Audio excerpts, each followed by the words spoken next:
Angelicus and its Equations here. Sperb. Welcome, everybody.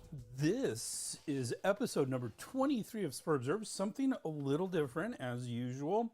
Today we are going to be talking about Triphala, which is a 3-herb combination including Philanthus emblica, also known as Amla, Terminalia Belerica, also known as Beleric Myrobalan, and Terminalia chebula, which is Myroblan, just straight Myroblan, rather than Beleric Myrobalan.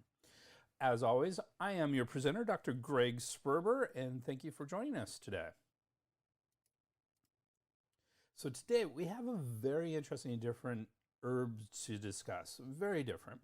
When I started this podcast, I researched lists of herbs from many traditions. My goal, I was really excited to expand my horizons and learn more about herbs from many approaches, as well as deepen my knowledge of my area of knowledge in Chinese herbology. So it did a lot of things. And while I'm doing that, I'm sharing the journey with my listeners. So that's the goal.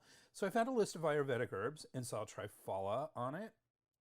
And I'm thinking, this is an herb I'm not familiar with, and it seems pretty important in Ayurvedic medicine, so I'll put it on the list. But it isn't an herb.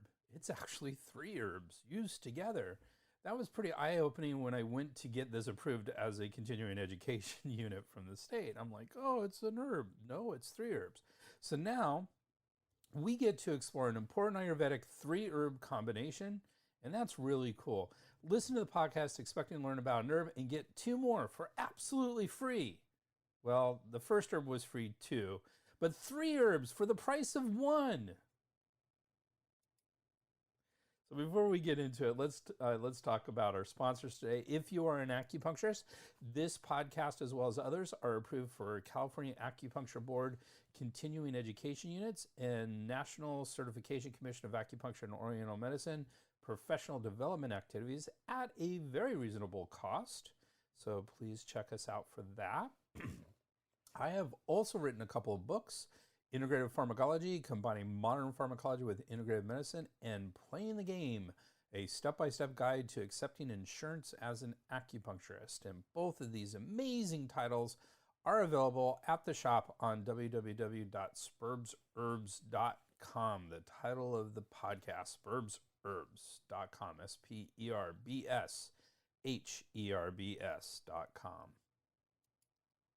So let's get into Triphala. Well, given the different kind of herbs we're going to be talking about today, let's do something a little different about something a little different in each episode. That's a lot of little difference. So, normally I have about 15 or 20 minutes at the beginning of every episode discussing something a little bit different. So today, we're not going to do 15 or 20 minutes at the beginning. We are going to, instead of doing a little something different in each episode at the beginning, what we are going to do is kind of intersperse it in between everything else going on, because we discussed Ayurvedic medicine and some of its philosophy and approaches in episode 8 when we discussed ashwagandha. So in this episode, we're kind of going to go over some of those basics again, but directly in the context of these 3 herbs that we're talking about. So we'll kind of break it down and do it that way. So with that said, let's get into it.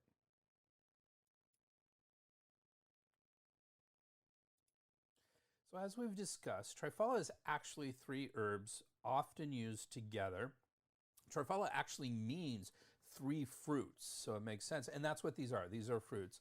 Remember, we had the Beleric Myrobalan and the Myrobalan. Those are both, they're also known as acorn nuts. And so there's that. And Amla is a totally different sort of fruit as well. So there are 3 fruits in Triphala.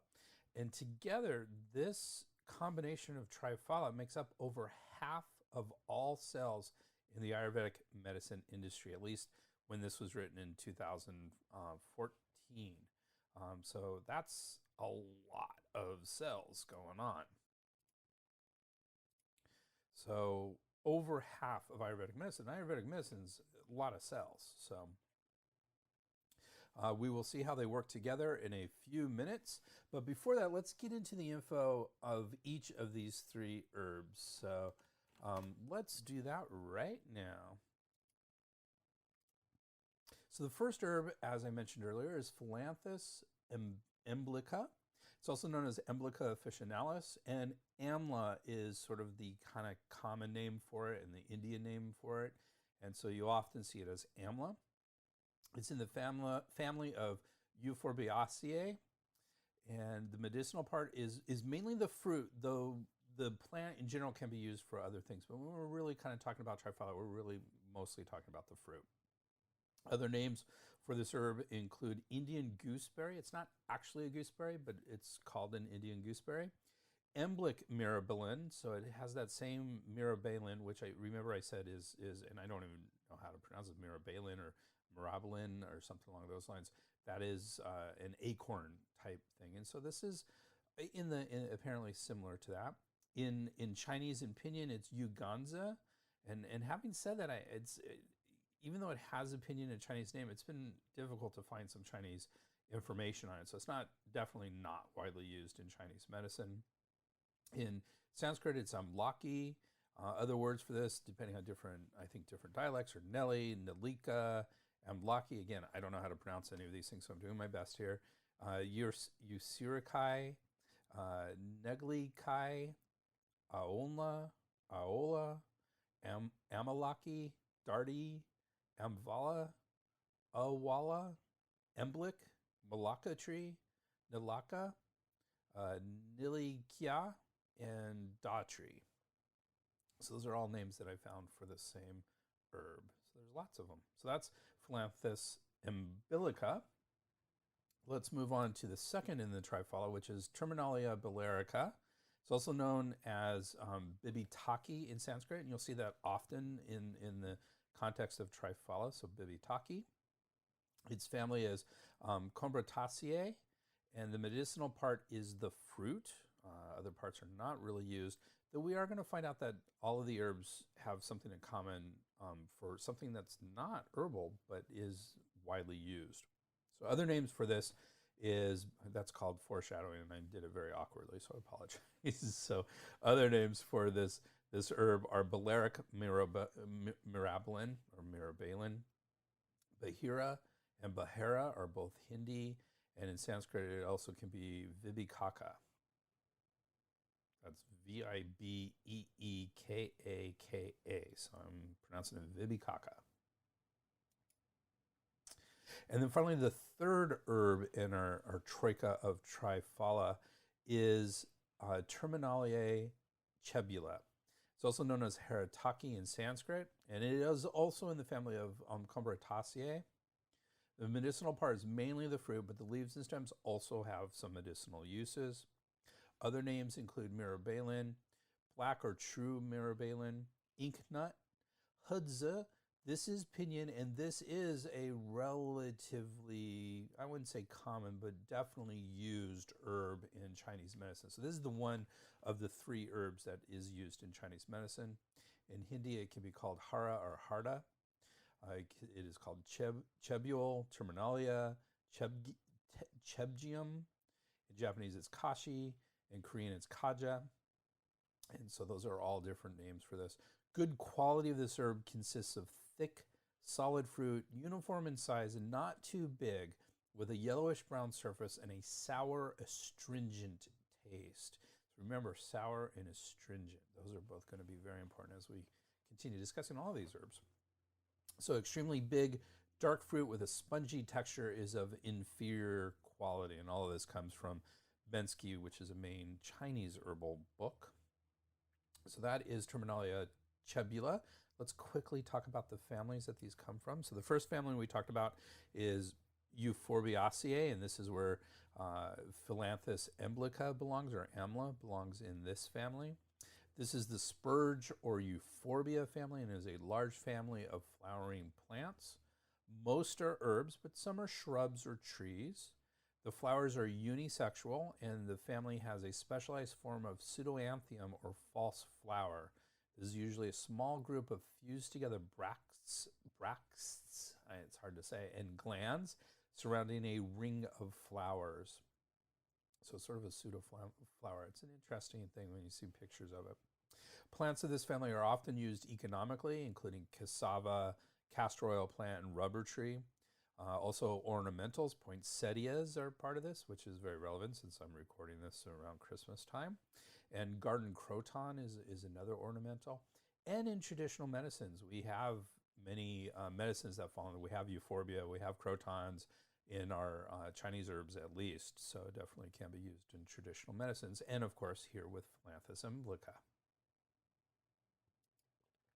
The other family we're going to talk about today is the Combretaceae family, and both Terminalia belerica and Chebula are in this white mangrove family. So this is white mangrove, which is sort of the white mangrove tree is sort of the classic Combretaceae family member. There are about 530 species of trees, shrubs, and lianas, and about 10 genera. So it's a good sized family, but not a super large one.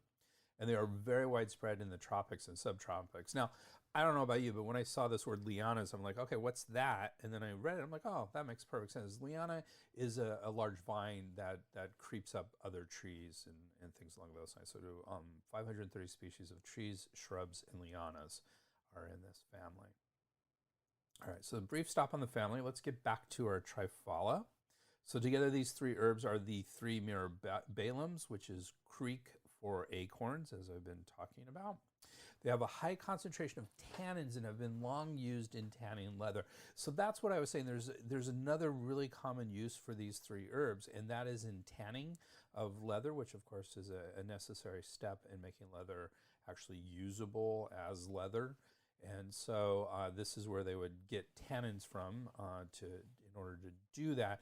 But as I think even in the West, we don't use these trees. We use other trees for tannins, at least historically. And I believe that it's always been kind of the bark, and it's the same here. It's more the stems and the bark rather than the fruits that we're talking about here with Triphala, but the plants are there. And of course, if you have it in that, you still have at least a little bit of tannin probably in the fruit, maybe not. There's one of these herbs is a little bit more of that than the others, but so there's still a little bit of tannin. So Triphala is supposed to enhance longevity and act as a tonic for the whole body. And herbs that act like this are called rasayana in Ayurvedic medicine. So this is a general tonic and very, very good. And that explains why it's supposed to enhance longevity and act as a tonic. So right there, you know why it's so widely used if it does that well. It's also used to treat liver and gastrointestinal disorders. That was the other use that I saw quite frequently is gastrointestinal stuff, especially diarrhea and things along those lines. And we'll see that as we go through this. So that's a very common use of these three herbs together too. So you combine gastrointestinal stuff with longevity, and really you can see why this would be a very popular herbal supplement for Ayurvedic practitioners and their patients. And together, all three of these are very high in vitamin C, especially the Phyllanthus emblica, very high in vitamin C. I read that one of the fruits, and they will squeeze them and drink it for vitamin C and other reasons. And the Phyllanthus emblica, I read one of their fruit, and they're small fruits. They're like an inch diameter is what I read. They have as much vitamin C as 2 full oranges, so lots of vitamin C are packed into this little package. So let's talk about dosing. So dosing of these three fruits are as follows based on the doses in Frawley and Ladd and Sodhi. So Frawley and Ladd is a book on Ayurvedic herbs. It's pretty specific to herbs, and Sodhi is as well. They kind of take different perspectives, and so I use both of them as sources here. So in the case of Amla or Phyllanthus emblica, they say the powder is 250. Frawley and Ladd say 250 milligrams to 1 gram of the powder, while Sodhi says fresh fruit as required and gives a couple of extraction numbers, which seem really high. Like when I calculated them out, it was going to be like 80 grams of the powder a day or something like that. So I'm not sure exactly what the dosing is on this. I mean, they're a little bit complicated, and since these are often prepared, I don't know if the average person needs to know what the dosing is on this stuff. So So that's Amla. Bibitaki, which remember is the Triphala Belerica, they say, Frawley and Ladd say 250 to 500 milligrams of powder. About the same. It doesn't go as high as the Amla, but the Amla, remember, is 250 to 1 gram, and the Bibitaki is 250 to 500 milligrams. Sodi says 250 to 1 gram of powder. I'm sorry, the Bibitaki. Oh, I'm missing one of the herbs here. Okay, no wonder I'm a little confused here. So the Bibitaki is actually Triphala cebulae, and they say as a Chinese herb, a dose of 3 to 9 grams is appropriate for that. So that sounds much more in line with Chinese medicine. We're usually in the 3 to 9 grams. That's sort of the common thing. And then if some herbs need a little bit less or a little bit more, we go from there. So that makes a bit of sense. And that's the Terminalia cebula that we're talking about for that. I'm missing one of the herbs here in the dosing. I'll figure that out. Okay. So now we're going to kind of get into a little bit of Ayurvedic medicine and then apply that to these herbs. So we kind of have a bit of an exploration.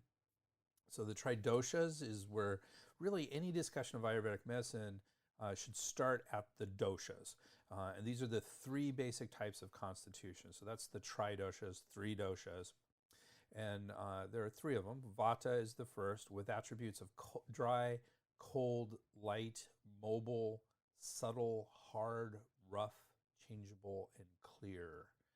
And a quote from Frawley and Ladd says, "It is the most powerful of the doshas, being the life force itself, the strongest to create disease. It governs all movement and carries both pitta and kapha, which are the other 2 of the 3 doshas. And it comes from the elements ether and air." So vata, that's vata. Dry, cold, light, mobile, subtle, hard, rough, changeable, and clear. Pitta is hot, light, fluid, subtle, sharp, malodorous, which means it smells bad, soft, and clear. It governs heat, temperature, and all chemical reactions, according to Frawley and Ladd. And it comes from the elements fire and water. And then finally, the third of the 3 doshas is kapha. Kapha is cold, wet, heavy, slow, dull, static, smooth, dense, and cloudy.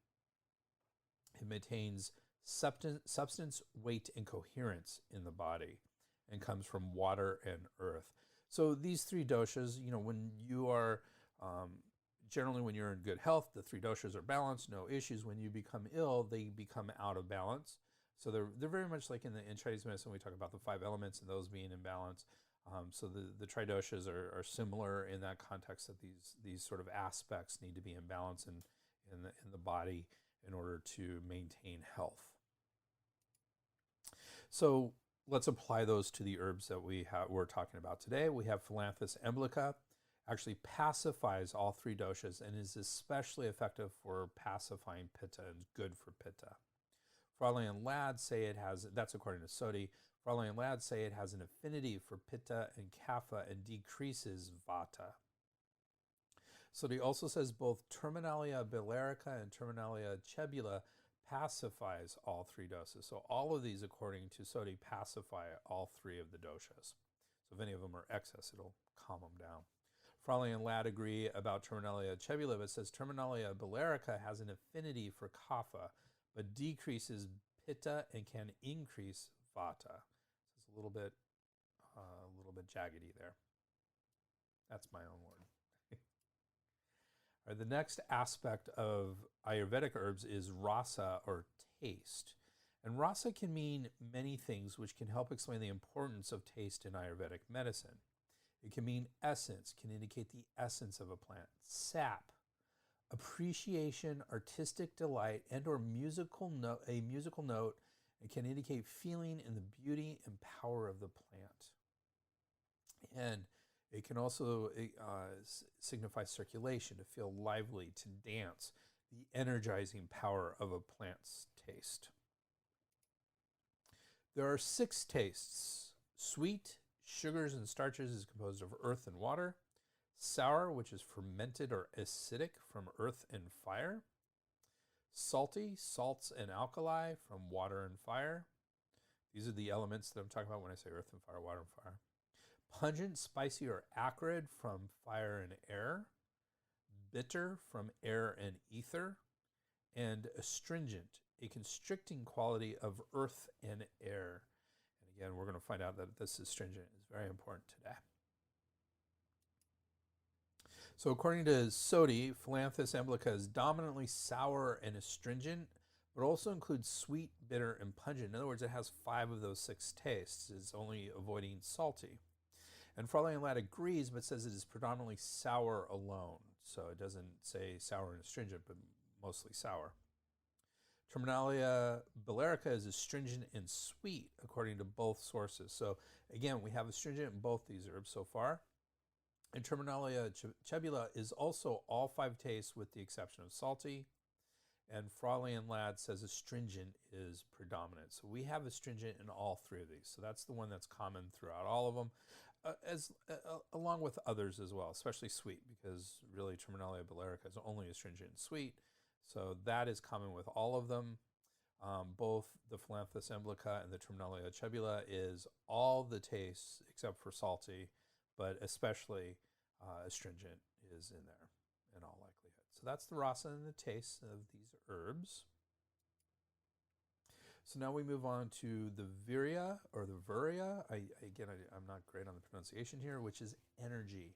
So virya is the energy or potency of herbs and is considered heating or cooling. Pungent, sour, and salty tastes, in order from most to least, are considered to be warming. Heating herbs cause dizziness, thirst, fatigue, sweating, burning sensations, and they speed the power of digestion. They generally decrease vata and kapha and increase pitta, and has fire energy. So that's it. So pungent is going to be the most warming, sour is going to be middle of the road, and salty is going to be the least warming, but still on the warming side. Bitter, astringent, and sweet tastes, in order from most to least, are cooling. Cooling herbs are refreshing, enlivening, and promote tissue firmness. They generally increase vata and kapha and are calming and clearing to pitta and to the blood. And it has water energy. According to both sources, Philanthus emblica is cooling, and both Terminalia Belerica and Terminalia cebula are hot or heating. So there you go. So bitter is going to be the most cooling, astringent, middle cooling, and sweet is going to be the least of the cooling herbs, cooling tastes, or energies, I should say, cooling energies. All right, now we move on to Vipaka, post-digestive effect. And this one is very interesting to me because there's no equivalent concept that I'm aware of in any other herbal tradition.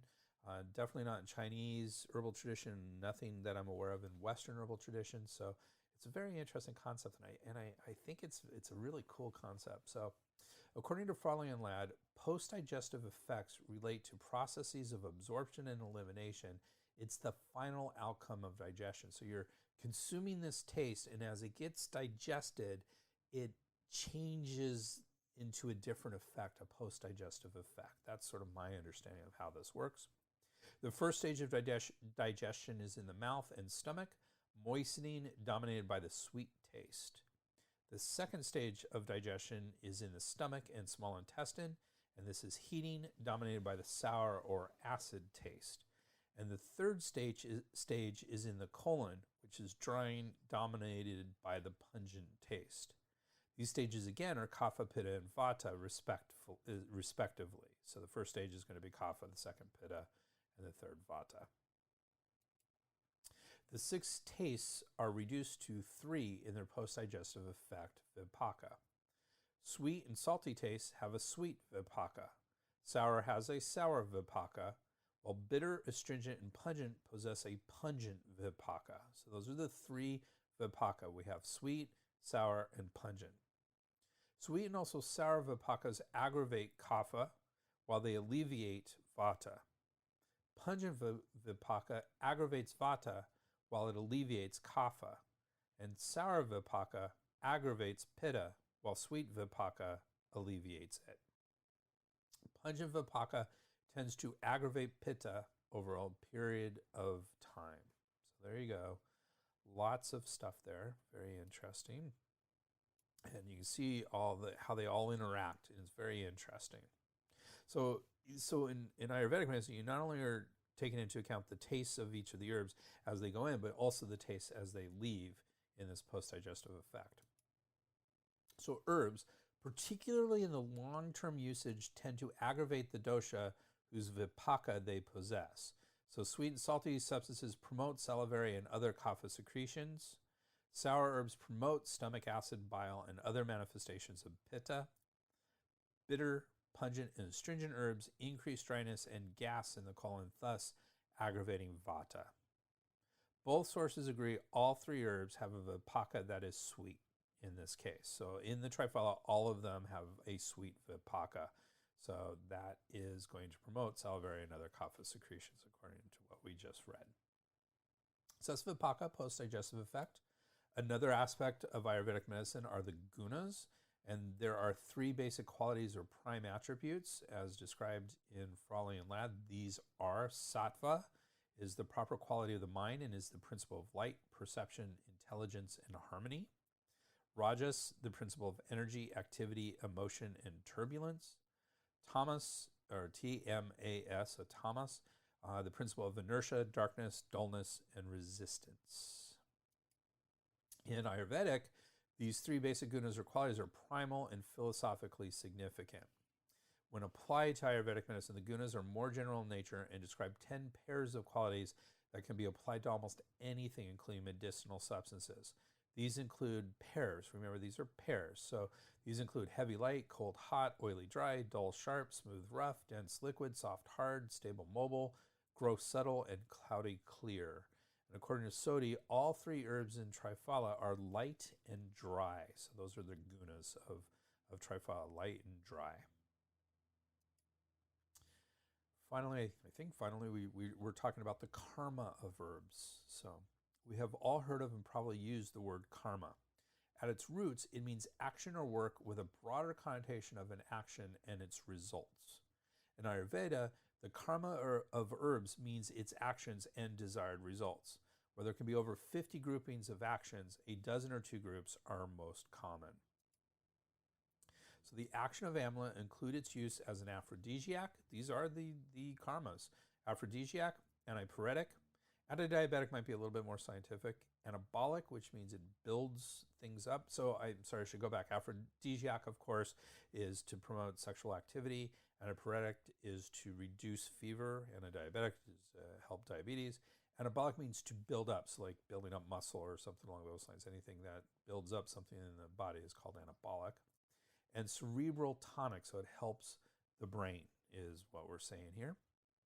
So very good for that. And then Frawley and Ladd, so that's all from Sodhi.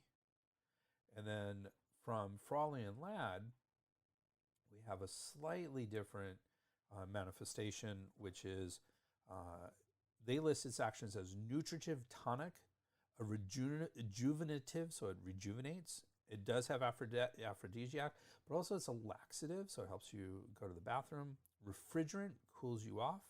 Stomach achic, so it helps in stomach aches. Astringent, which is to hold things in.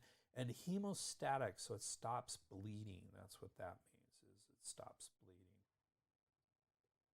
So that is Amla or Philanthus emblica. Bibitaki, which is going to be is Terminalia Beleric. I think I messed it up with the doses earlier. So Bibitaki is a tonic, hepatoprotective, so it helps protect the liver, antiviral, purgative, so it actually causes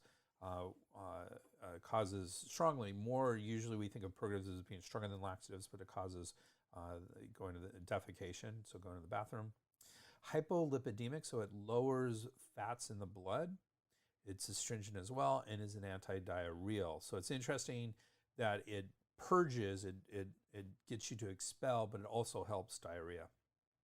Frawley and Ladd say its actions as astringent, tonic, rejuvenative, expectorant, so it breaks up phlegm in the lungs, laxative, anthelmintic, which means it helps worms in the body, bad worms, pathological worms, not that there's physiological worms, but we're talking about a worm invasion. Antiseptic and lithotriptic, so it can help break up stones in the body.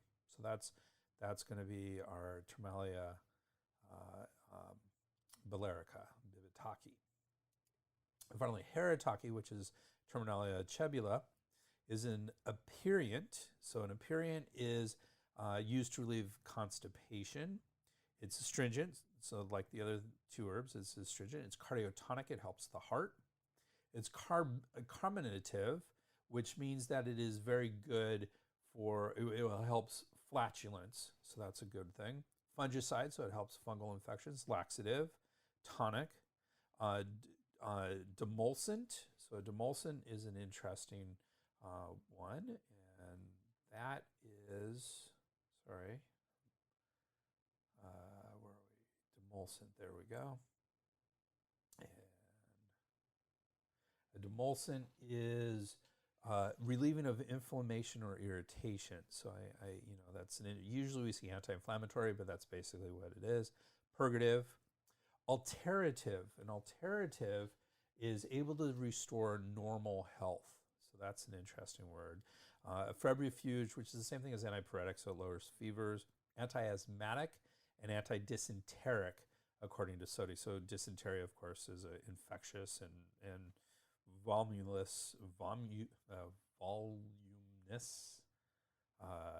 diarrhea. Frawley and Ladd say it is rejuvenative, tonic, astringent, laxative, nervine, so it helps the nerves, so anxiety, things along those lines. Expectorant and anthelmintic, so it also helps with worms. All right, so I was right. That was the last of the Ayurvedic approaches. But let's talk about Chinese medical actions for a little bit. So how do we spin these in a Chinese medical way? So one of these herbs, Triphala Chebula, is the traditional Chinese herb He in the category of herbs that stabilize and bind. So one of the functions of the stabilize and bind is to astringe. Most of them will astringe things. So that makes perfect sense in what we've been reading and hearing about the Ayurvedic medicine. It is bitter, sour, astringent, and neutral, and enters the lung, stomach, and large intestines. Its functions include binding the intestines and stopping diarrhea. Again, right in line with our karma of this herb. Containing the leakage of lung qi, stopping cough. So remember we said it's an expectorant, so that makes sense too. It improves the functioning of the throat. So that's a little bit different. So based on traditional functions from Ayurveda, both of the other herbs, Triphala Belerica and Phyllanthus emblica, appear to also be astringent. It may belong to the herbs that stabilize and bind category, because that is the one thing they all have in common, is astringency in that category, Chinese category. And Phyllanthus emblica is cooling, while Triphala Belerica is warming. And all three herbs also appear to have tonifying effects and may actually tonify the qi.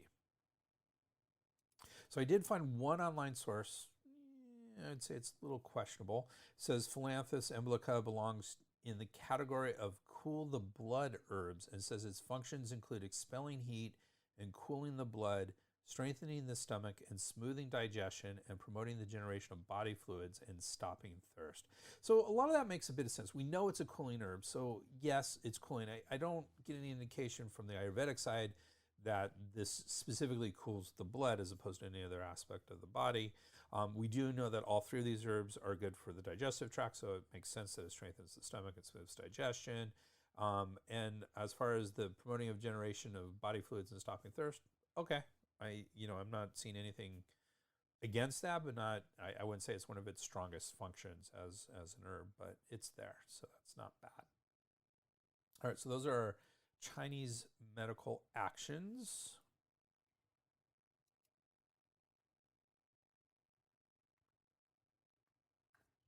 So according to Bensky, which is a Chinese medical herb book, both Triphala Chebula and Prunus mume fructus, wume, are sour binding herbs that restrain the lung qi to alleviate chronic cough due to lung deficiency. and both enter the large intestine to treat long-term diarrhea and dysenteric disorder. So again, this sounds very much in line with Ayurvedic and some of the uses we know of these herbs in Ayurvedic thinking. Further, the bitter downward directing nature of Chebulae fructus, or hudze, which is our herb that we're talking about here, is stronger than its restraining quality, so that it directs fire downward to benefit the throat and unbind the voice. Wume, or Prunus wume fructus, does not do that. Both Terminalia shebula, hudze, the herb one of the three herbs we're talking about, and Schisandre fructus, wuedza, restrain the lungs and stop coughs, but whereas Chebula fructus, hudze, directs fire downward to unbind the voice, Schisandra fructus, wuedza, generates yang fluids to moisten the lungs. They work well together to treat chronic dry cough or long-term loss of voice. They can also treat chronic diarrhea. Wuedza is better for daybreak diarrhea due to kidney deficiency, and hudze, or Terminalia chebula, is better for spleen deficiency with cold. So, the Terminalia chebula is there's a lot of info on it in Chinese medicine, and most of it, I think, we don't hear about. I haven't read anything on Ayurvedic about throat or any of that, but the rest of it makes a lot of sense according to Ayurvedic approaches using that herb. So that's sort of our traditional sources and what it's used for and how it's used. Let's get into the science of it. And it's interesting. There's a lot of research. As you can imagine, there's a lot of research on these three herbs because it is more than half of Ayurvedic medicine. Money spent on Ayurvedic medicine is on these three herbs. So there's a lot of research, especially from India, on it. There's also a good amount of research from China on Terminalia chebula as well. So we're there's a lot to do here. So let's unpack it a little bit. So according to Sodhi, Phlanthus emblica has the following activity as shown by scientific studies. It's antiviral, antibacterial, hypocholesterolemic, so it lowers cholesterol in the blood, anti-carcinogenic, so it actually helps cancer, or the beginnings of cancer, anti-diabetic, protecting against toxicity, hepatoprotective, it protects the liver, antidyspeptic, which means it helps stomach aches, basically, antioxidant, anti-inflammatory, and antipyretics. Remember, antipyretic means lowering fever. So that's all Phlanthus emblica, or Amla. Terminalia chebula is cardiotonic. It's cardiotonic, anti-cholesterolemic. So cardiotonic means it helps the heart. Anti-cholesterolemic means it lowers cholesterol in the blood. Anti-anaphylactic. So if you have an anaphylactic reaction, strong allergic reaction, this can help that. Anti-mutagenic. So again, it can help the prevention of cancer. Antibacterial, antiviral, immunomodulatory. So it helps the immune system. Antimicrobial, antioxidant, antidiabetic, chemopreventive, so it actually helps with chemical exposures, environmental chemical exposures primarily, hepatoprotective, so it helps the liver, and radioprotective, which means it helps against radiation. So if you're having radiation treatments or something along those lines. So again, similar to the Phlanthus emblica is this Terminalia chebula. So Terminalia belerica has similar actions. It's antiviral, antioxidant, hypolipidemic, so it lowers fat levels in the blood, antimicrobial, hepatoprotective, anti-ulcer, anti-obesity. There's been some research on it, how it helps lower weight. Hypoglycemic, it lowers sugar in the blood, anti-inflammatory, anti-allergy, anti-asthmatic, and anti-cancer. So similar again, not entirely the same, but similar. Many of these functions, including before I say all these were actually a 2020 systematic review by Gupta and his team looked at the literature, and they came up with a similar list. This is 2020. Sodhi was 2014, so this is a few years later. So it's a good list, but it's very similar, so it kind of supports each other. So includes, it is an antioxidant, anti-inflammatory, immunomodulatory, antimicrobial, hepatoprotective, renoprotective, which means it helps protect the kidneys, anti-diabetic, anti-hyperlipidemic, so it lowers those fats in the blood, and anti-cancer. So very similar to what was in Sodi's book as far as actions are concerned. So let's talk about the contents of this just briefly. So all three plants are high in tannins, as I told you. The fruit's not as high as other parts of the plant, but there are some in them, definitely. Phlanthus emblica contains polyphenols, ascorbigen A and B, which is basically ascorbic acid. The Sodi kind of made it sound like this is a more stable and effective form of ascorbic acid, which may be the case. But so ascorbic acid, if you're not familiar, that's vitamin C. So, as well as some cytokinins and fatty acids. So cytokinins are things that they actually mean cell movers. So these are things that make cells do things. So cytokinins are interesting. Direct cytokinins in an herb would be very interesting. So I'd love to see more science on that. And then fatty acids are very similar in there. So these are all from Phlanthus emblica. Terminalia Belerica includes several triterpenoids, which we keep coming across as we talk about our medicinal herbs, and often they have a lot of medicinal properties. So, and some of the triterpenoids that are in Terminalia Belerica include Beleric acid and belericoside and belericanin. So those are all triterpenoids in the Belerica. I always like when they have the words like Beleric acid, belericoside, and belericanin has the same words as Latin. It usually means it's fairly exclusive to that herb, or at least they discovered it in that herb first. So that's important. It also has P-cytosterol, which we've covered in other Sperb herbs to talk about what that may do and be helpful for. And it also has polyphenols as well, which often have some medicinal properties. That's Terminalia Belerica. Terminalia Chebula also includes several triterpenoids, including chebulosides 1 and 2 and polyphenols. So similar sort of makeups between these three. Again, just another reason why they kind of gel together and work well together. All right, so that's the contents. Let's talk briefly about drug-herb interactions. Terminalia chebula appears to inhibit cytochrome P450 2C19 and 2E1 in rats. We generally don't do those kind of experiments in humans. So that's interesting. And if you're not familiar with cytochrome P450, that is definitely one of the major targets of drug-herb interactions. There's really 3 or 4 major targets. And that's one of them, cytochrome P450. So the fact that it inhibits these is important. Neither of them are the most common form of cytochrome P450. So, even with this, and we accept it, and don't have any questions that it was done in rats, still, may not have a huge impact on drug-herb interactions. But it's definitely something to be aware of, especially if you have a drug that utilizes either of those cytochrome P450s.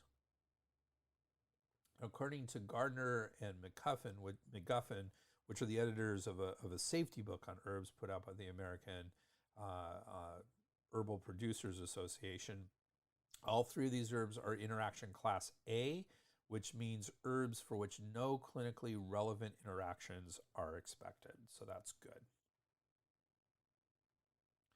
We're not worried about interactions. That seems pretty good. I mean, we want to keep in mind these cytochrome P450 interactions, but generally we're really good with drug-herb interactions on these 3 herbs. And we're going to see why in just a minute. So concerns about these herbs, these are generally safe herbs, and Phlanthus emblica is actually eaten as a food, so it's hard to get any safer than that. Sodi lists no concerns for any of these herbs.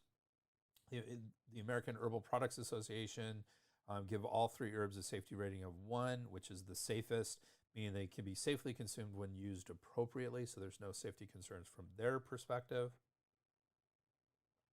Frawley and Ladd kind of gets down a little bit into the weeds a little bit. Phlanthus and emblica caution when using during acute diarrhea and dysentery, so maybe not use that during acute diarrhea, but it can be very helpful for chronic diarrhea. Terminalia Belerica should be used with caution in patients with high vata, and caution using Terminalia chebula during pregnancy, dehydration, severe exhaustion or emaciation, or in patients with excess high pitta.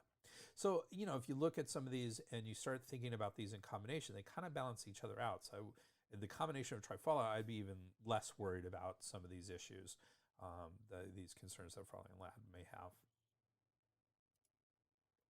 Bensky, which remembers the Chinese herb book, says Terminalia chebula is contraindicated in exterior patterns or in those with internal accumulation and stagnation of damp heat. So they also include several quotes, including it cannot be casually used for qi deficiency and sudden cough or in the early stages of diarrhea, according to Introduction to Medicine. Another quote, deficient people should not use it by itself, seeking accuracy in the materia medica. So this should be used in combination, especially with deficient individuals. And its third quote is, it's bitter, downward directing nature should be avoided if the upper burner primal chi is deficient and sinking. So that's a lot of sort of technical jargon on this, and that's from the rectification of the meaning of materia medica. So that's where we go with that. And so those are the three quotes here. So some concerns, especially with individual conditions, but generally these are really safe herbs, and you can kind of see why they'd be good for longevity. You can have them long term and not worry about safety concerns, and there's a lot of benefits to that, to the digestion, as a tonic, rejuvenative, all that sort of stuff. So in general, I can see why these are really popular herbs in those who are pursuing Ayurvedic medical approaches. So really good. And that's it. That's our episode. I think Triphala is a really fascinating combination of herbs. What I like about it, just before we get into the next episode and everything, what I really like about it is it kind of is a Chinese approach. In Chinese, we think of herbs as having yin and yang, good and bad, and then we combine them in formulas to maximize the good, minimize the bad. And I feel like Triphala is really like, these three herbs are really similar, but just different enough to complement each other and to really enhance what they're trying to do. And so remember those main things we talked about, a lot of different things that it does in the karma of the herbs. But really, when you get down to it, it is a longevity tonic. So something to be taken long term to help live longer. And it is also a good for gastrointestinal issues. And I don't know, I think it's similar in Ayurvedic medicine. I've heard things along these lines with Ayurvedic medicine. But in Chinese medicine, if you don't eat, you can't digest well, there's nothing else you can do for the system. I mean, that's the start of health, at least according to the spleen stomach school or earth school of thought. And so that's a really important approach. And so you need to make sure that your gastrointestinal tract is working well, and that aids in longevity from a Chinese point of view. So it makes perfect sense that these herbs from an Ayurvedic point of view would do something similar. So that's it for these three herbs. I have bibliography coming up. Our next episode will be covering the interesting Chinese herb Chuan Bei Mu, Fritillaria bulb. And so it's a very useful herb used for several purposes.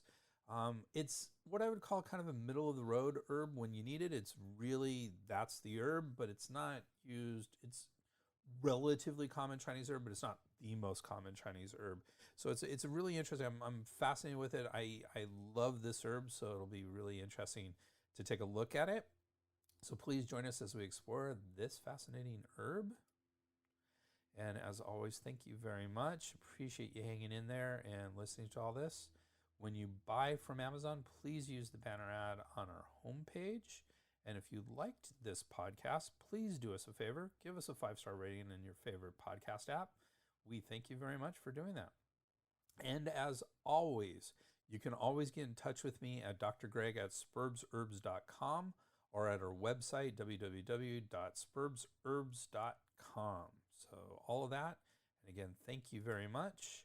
And here's the bibliography. If you're listening to this as a podcast, you always can see the bibliography at sperbsherbs.com if you're interested in where I get my information from, and have a couple pages of that.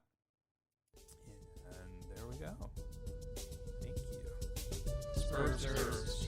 The proceeding was presented by Dr. Greg Sperber. We would like to thank Janelle for all her support and everybody else who contributed to this program. Janelle. Timothy Thompson. Dobbins. Rogers. Campbell.